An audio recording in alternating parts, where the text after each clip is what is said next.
When Kim Sutton's father suffered an agonising death inside a nursing home, she vowed he wouldn't die in vain. She tried over and over again to get a meeting with the aged care minister, but was getting nowhere. Then Kim reached out to us. You've all been affected by problems Yes. in aged care, haven't you? Yes. Do you think it's time the government listened to you? Yes, absolutely, definitely. Kim Sutton has become a reluctant aged care crusader.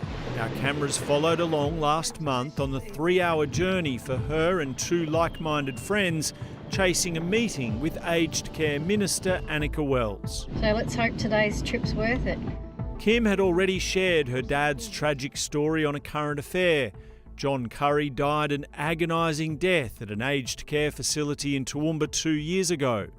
The Aged Care Commission upheld 2 complaints against the nursing home for failing to give the former firefighter appropriate pain medication as he died from pancreatic cancer. A tragedy hopefully can bring something positive out of it, and I hope my dad's death can do that for someone. Since then, she's become an advocate for change. Her requests for a meeting with the minister were overlooked since June. Granted a meeting with an advisor, but told it wasn't possible for the minister to speak to everyone. Her local MP, Garth Hamilton, took Kim's campaign to Parliament House, pleading for a change of heart. I would ask humbly for the minister to reconsider her decision not to meet with Kim. When all those requests failed, Kim took a punt on driving to the minister's electorate office in Brisbane, but that failed too. I'm here all day. I've travelled 3 hours. I'd like to see her. Well, I'm sorry, but generally we can't offer people meetings on the spot. No. Soon after, her office made contact to advise a meeting was already being planned, just hadn't been scheduled in the minister's diary as yet. No, that's rubbish. She's had plenty of time. That's just another excuse. A month later, the meeting is finally happening. Kim Sutton is accompanied by Jude Heppies and Jill Severinson, who've also been affected by aged care horror stories. The 3 women emerge from this long-awaited audience almost an hour later. How did the meeting go in there? It was good. It was good to be listened to, finally. Took a while, but we got there.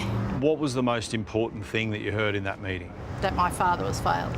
She said Dad was failed. That meant a lot to me to think that he is being acknowledged and how he died. Jude Heppies says her mum Frances was neglected in aged care too. The 85-year-old suffered a fall from which she never regained consciousness. She did tell me that my mum was failed, so it was good that she listened to us anyway, which we didn't have up until now. The enormity of this ministerial meeting a little overwhelming for Kim. How do you feel after having that meeting today? Very emotional, yeah. It's good to be finally listened to though. Yeah. Sorry. You're okay. Take a minute, Kim. Like many with loved ones failed in aged care, Kim has been feeling like nobody in power really cares. A sympathetic ear from Annika Wells makes a world of difference. Informing these women, newly passed legislation enforcing once-in-a-generation reforms of the aged care industry will drive change. Jill Severinson's 82-year-old mum Ellen is the only parent of these 3 women who can benefit from those changes. It's hopefully will be more beneficial for my mum, although Jude's and Kim's parents have passed, but it's positive going forward.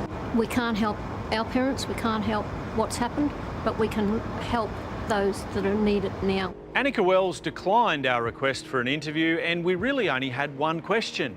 Why did it take so long to meet with Kim? Her requests failed, a fellow parliamentarian's requests failed. Only when A Current Affair shows up with the cameras does the minister finally do what is right. A spokesperson had blamed the delays on the minister's busy diary. Kim Sutton is just grateful, hoping her dad's death won't be in vain. He wasn't the easiest person, and he was tough and he was rough, but he should have died with dignity, like everyone else, so yeah. I think you'd be really proud of you today, Kim. Thank you.